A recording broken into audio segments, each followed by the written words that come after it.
Did you know that major chords are not always happy and minor chords don't always convey sadness? Today I'm gonna unveil something super exciting about guitar chords of all levels. Whether you're just starting out or already have some experience, this video is going to break down 7 levels of guitar chords from total beginner to Galaxy Brain Advanced. Plus I'll show you how to actually play them. If you always wanted to know how and why some songs just sound super emotional and amazing, well, stick with me until the end to discover simply wonderful chords that literally make you feel better. First, we need to understand what chords actually are and how they are built in order to understand all levels of their complexity. To understand chords, the essential thing we need to learn is intervals. An interval basically means the distance between two notes. On the guitar, these distances are measured in frets or semitones.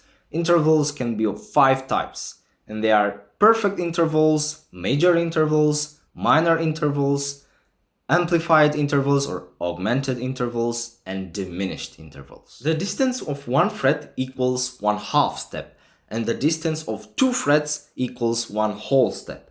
But there are more intervals in total. All the intervals in music are. Now, the next important thing we need to know is that a chord is made up of a root, which is the bass note, a major or a minor third, and a perfect fifth. Therefore, the C major chord is made up of the notes C, E, and G. From C to E is a major third interval, so a 4 fret distance, and from C to G is a perfect fifth interval, so a 7 fret distance. And the same goes for all the other chords, okay? The D major chord is made up of the notes D, F sharp, and A. G sharp major is made up of the notes G sharp, C, and D sharp, etc. Major chords contain the major third, and minor chords contain the minor third. Thus, D minor chord is made up of the notes D, F, and A because of this minor chord and this minor third. We need that minor third interval from D to F, okay? Also, C minor chord is built up of the notes C, E flat, and G, okay? F minor, F, A flat, and C, and etc. Major and minor chords create distinct moods and vibes. Major chords produce a bright, happy sound, while minor chords evoke a sadder, more emotional feeling. Alright, level 1 is where we all start. Open chords. These are the chords that use open strings, meaning you don't have to press down on every string. Thus, they are very easy to play and are the first types of chords every beginner guitarist learns first. Let's check out a few common ones. Let's see the C major, which is played like this. G major, which is played like this. D major. E minor. And A minor. Those are just a few examples. These chords are used in hundreds of songs from Ed Sheeran to the Beatles to Taylor Swift. They're super beginner friendly and a great place to build muscle memory. If you're brand new, try doing something called a 1-minute chord change game.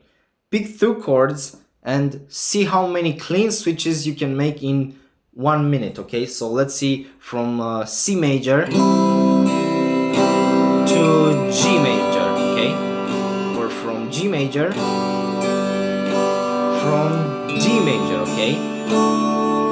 It's an amazing exercise to start building finger control because the thing here is that these chords are not that difficult, but the transitions are the challenging part.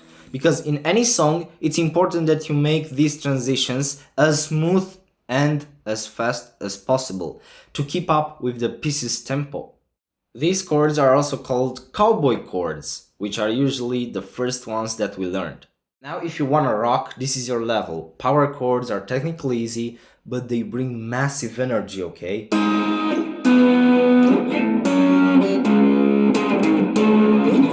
Okay, they are commonly used in rock, metal, gent, math, metalcore, deathcore, prog, etc., but are also found in some alternative genres and others. Okay, they are called power chords because they only use the root and the fifth. No major or minor third, so they are natural and punchy, okay? Literally entire songs are built on just 2 or 3 of these chords, okay? So use your index and ring fingers and mute unwanted strings with your palm, and remember, if you're using distortion, power chords will sound exactly the way they are intended. Why? Because when playing with distortion, the sound is very muddy, very clustered and over-amplified, that too many notes will sound bad and dissonant. In fact, even 2 notes that are not sharing the same overtones can sound terrible. But that's exactly why power chords, which are made of the root note and the perfect fifth, okay? Because these notes sound good and crunchy together because they share the same acoustic overtones, okay? These are some of nice levels of chords that are used in many of nowadays songs, but there are 3 more awesome chord levels that makes guitar playing a lot more enjoyable, and the pieces played with a new and professional approach that we need to see. But before that, make sure you subscribe to this channel to discover many helpful things about chords, chord progressions, learning your favorite songs and enjoying music overall. Now we are stepping it up. Level 3 is where you meet your first real challenge, bar chords. These are the ones where you use your index finger to press down across multiple strings like a capo, okay? At first, they seem to be a real nightmare, but if you develop the correct approach and technique, you will be able to play them without stress and correctly. Now, the thing is that your guitar's condition in terms of setup is gonna affect how easy you can do bar chords, because the strings height, meaning the distance between the lowest part of your strings and the highest part of your frets, is directly influencing how hard or how easy you need to press the strings in order to play a non-buzzing bar chord, okay? If it's too high, it will probably sound like this. But if it's low enough, it will sound like this. Clean and beautiful. Generally, classical guitars which have nylon strings are easier to press, and acoustic guitars which have steel strings are a little harder. Now here's an F major, one of the most feared chords in beginner guitarist land, but once you master it, understanding the guitar fretboards starts to skyrocket. And right then, you discover something totally mind-blowing, especially if you're a piano player. You see, this F major chord is just an E major, but with a raised half step, okay? Raised with a half step, which is the result of our index finger barring the first fret, okay? Now, if we slide up another 1 fret, we raise it with another half step, which from F major, this is an F sharp major. And now you probably guessed it, each half step added gives us all the next chords till fret 11, okay, which will be an E flat major chord, but most probably you won't be able to play that with an acoustic or classical guitar, or even with an electric, it won't sound as clean. Thus, bar chords are movable, okay, so meaning the same shape gives you different chords based on where you are on the fretboard. Let's start with the A minor shape and bar it to the 5th fret, and now it becomes an A minor, okay, A minor chord, because we are now a perfect 4th interval from A minor to A minor. It's a perfect 4th interval. This level's about strength, but also technique and a bit of music theory. Thumb placement is important too. Try to keep it behind the neck and not over it, and facing slightly up. don't get discouraged if your bar chord sounds buzzy. We've all been there. Over time, you will experiment and find the best finger positionings and the most relaxed way to play them, okay? Alright, so here's where things start to get really interesting. Seventh chords. There are major 7 chords and minor 7 chords. These are the one extra note to your major or minor chords, the 7th interval, whether it's the major 7th or the minor 7th. C major contains the notes C, E, and G. And C major 7 contains the notes C, E, G, and B, okay? Which is the major 7th interval note from C, okay? C and B. Which is the major 7th interval note from our C. That added B gives it a dreamy and a jazzy sound, okay? D major 7 contains the notes D, F sharp, A, and C sharp. F major 7 contains the note F, A, C, and E, okay?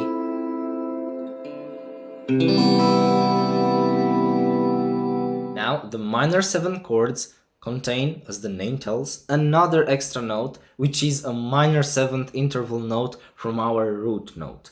Let's see the C minor 7 chord. It contains the notes C minor, and that means that it has a minor 3rd, a perfect 5th, which is G, and also a flat 7th, which is a minor 7th, and that is B flat. And this is our C minor 7 chord. Lovely. Same for E minor 7, okay? It contains the notes E, G, B, and D. And you can also make this.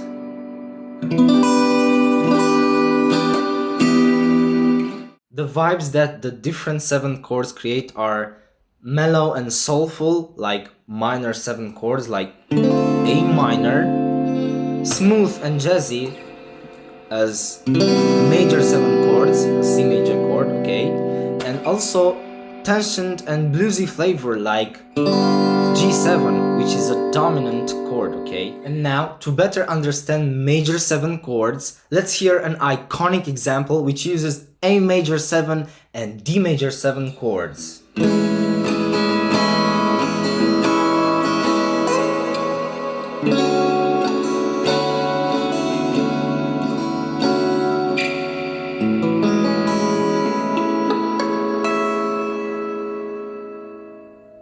Now, these types of chords are low-key my favorite ones, as many of my originals contain them, giving that ambiental expressivity. Next up, extended chords. These are chords with 9s, 11s, or even 13s added in, and they sound gorgeous. The cool thing about these chords is that they can be played in arpeggios, sounding very complex and interesting. Let's see an F major 9 chord. G13, okay, or a C at 9. Now, this is where we leave pop music and dive deep into jazz, neo-soul, and ambient territory. The thing is that you don't really need to know all the names and the theory behind all the names of these chords that they have. Just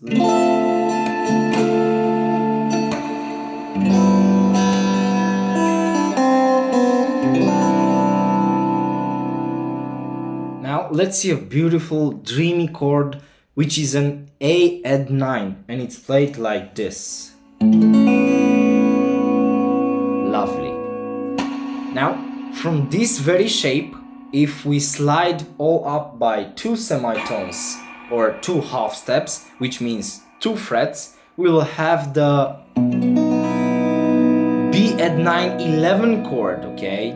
So another extended chord, where the extension notes are the top 2 strings on both this chord and also the previous one, okay? These are the extension notes. Now, a little bonus chord progression here. You can play E major, A at 9, B at 9, and E. Another good practice idea here is to turn a basic chord progression into an extended one. For example, C major, A minor, F major, G major becomes C major 9, A minor 11, F major 7, G 13, and so on. These chords take more time to shape, but they're worth the effort. They are like musical honey, okay? Each chord extension adding different vibes and flavors to different songs, licks, or just to overall mood ambience.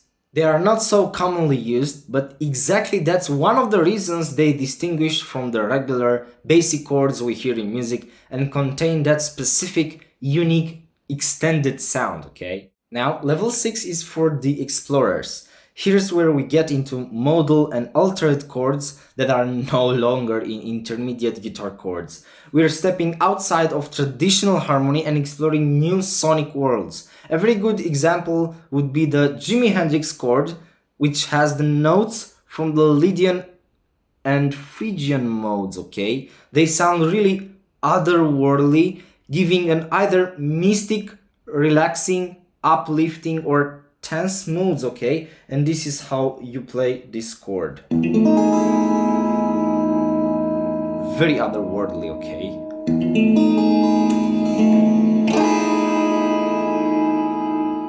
Also, the G13th flat 9, which is a very spicy and unresolved chord, fits with the Locrian mode, which, in its nature, is a tensioned, unresolved chord that doesn't give you the feeling that you could end that song in that chord, right?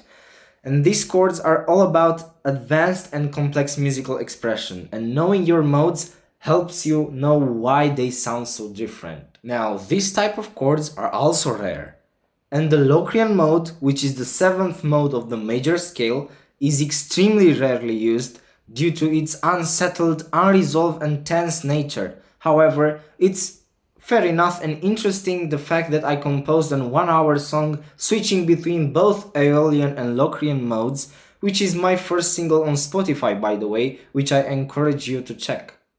So we're finally made it to level 7, the final level of chords, voicings and inversions.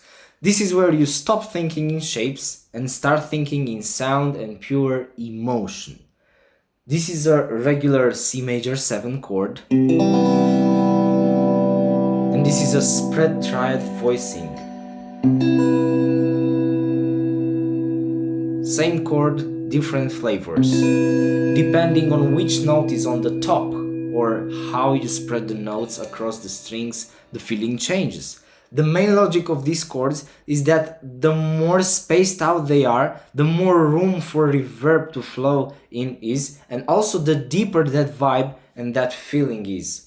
Inversions are when you play a chord with a note other than the root in the bass, like C with the E bass note or G with the B bass note. And this helps you create smooth voice leading, which is basically making your chord transitions sound like a beautiful melody underneath.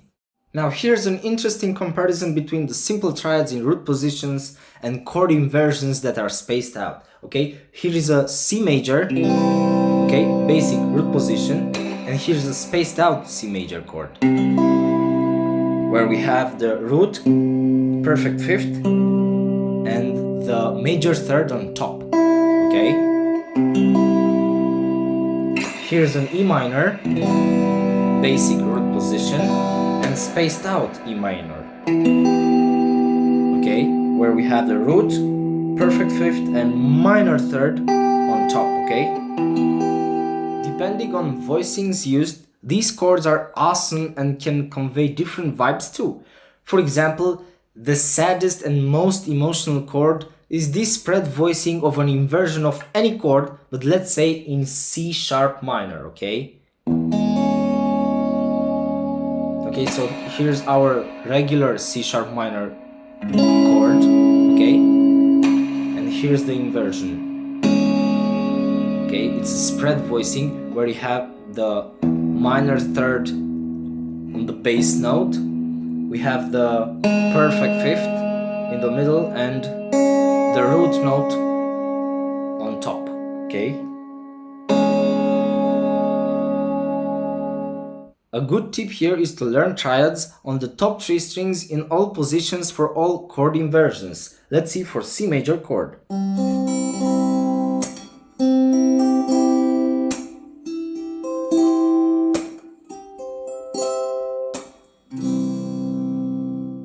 This will unlock your soloing too. Once you master voicings and inversions, you're not just playing guitar, you're feeling it.